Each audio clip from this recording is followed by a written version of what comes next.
एक और मित्र ने पूछा है, सिद्धों और संबुद्ध मित्रों के समक्ष नमन में झुकना, तीर्थों और पवित्र स्थलों में झुकना तथा कुछ पवित्र स्थलों में सिर को ढक लेने का क्या कुंडलिनी ऊर्जा से कोई संबंध है?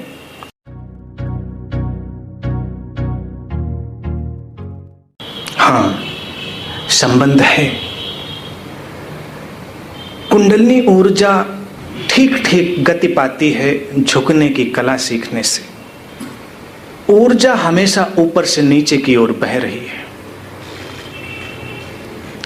संबुद्ध मित्रों के पास ऊर्जा का प्रवाह है।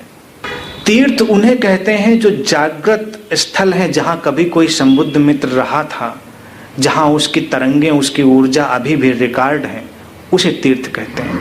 वहां भी ऊर्जा का एक तल है। संबुद्ध मित्रों के चारों ओर एक बुद्धा फील्ड है, एक संबुद्ध ऊर्जा क्षेत्र है।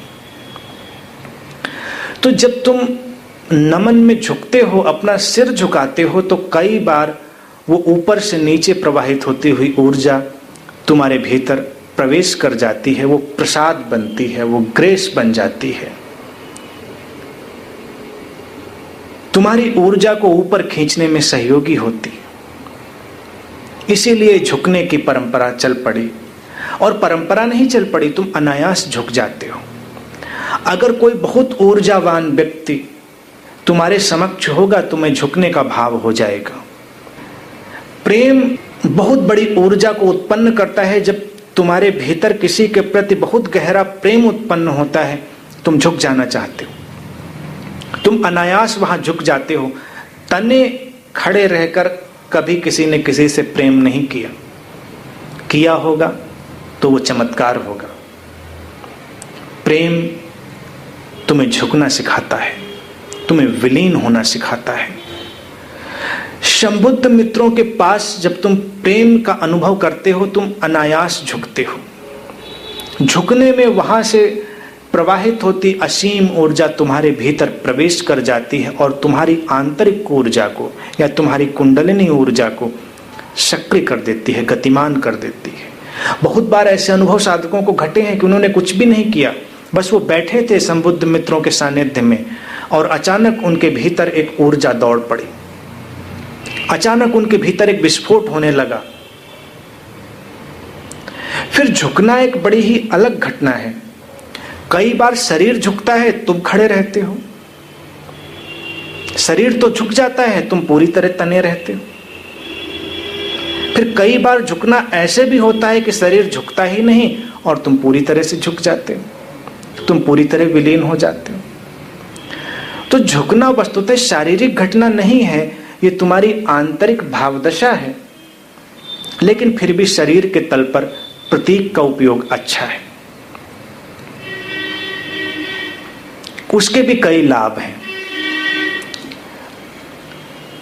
गुह्य अर्थों में, अकल्ट और एसोटेरिक मीनिंग्स में उनका उपयोग किया जाता रहा है। जब कोई सद्गुरु तुम्हारे सिर पर हाथ रखता है तो उसके हाथ से प्रवाहित होती ऊर्जा तुम्हारे भीतर प्रवेश कर जाती है। रेकी और साइकिक हीलिंग में तुम इसी प्रकार की ऊर्जा प्रवाह को सक्रिय करते हो।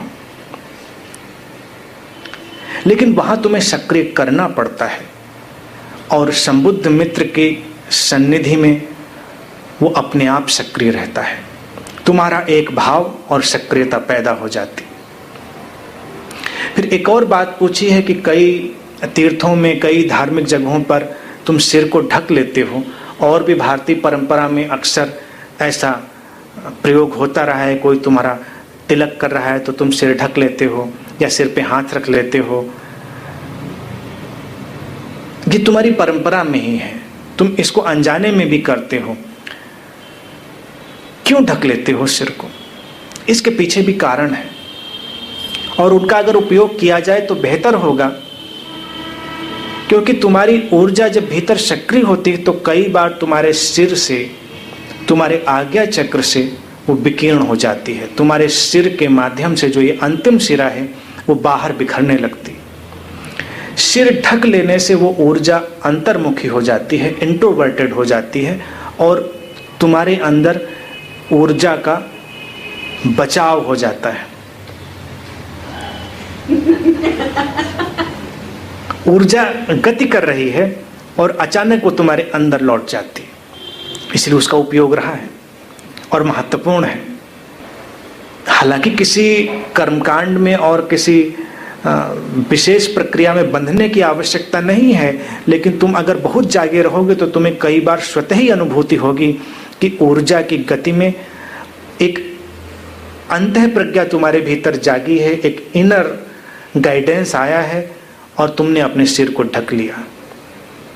जैसे गहरे प्रेम के क्षण में कोई तुमसे आंखें बंद करने के लिए नहीं कहता, लेकिन आंखें बंद हो जाती, क्योंकि तुम्हारी आंखों से भी बहुत ऊर्जा बाहर नष्ट हो रही होती है और गहरे प्रेम में तुम्हें बहुत ऊर्जा की आवश्यकता होती है, तो तुम्हारी आंखें बंद हो जाती हैं और वो ऊर्जा अंतर्मुखी होती है। फिर उस ऊर्जा का और उपयोग प्रारंभ हो जाता है। ऐसे ही सिर को ढक लेने की व्यवस्था रही है, तो अनायास भी तुम्हारे अंदर से भाव उठेंगे। अनायास जब भाव उठें तो उन्हें घटने दें, और कभी कभी अगर उसका उपयोग करेंगे तो वो भी सहायक होगा, सहयोगी होगा।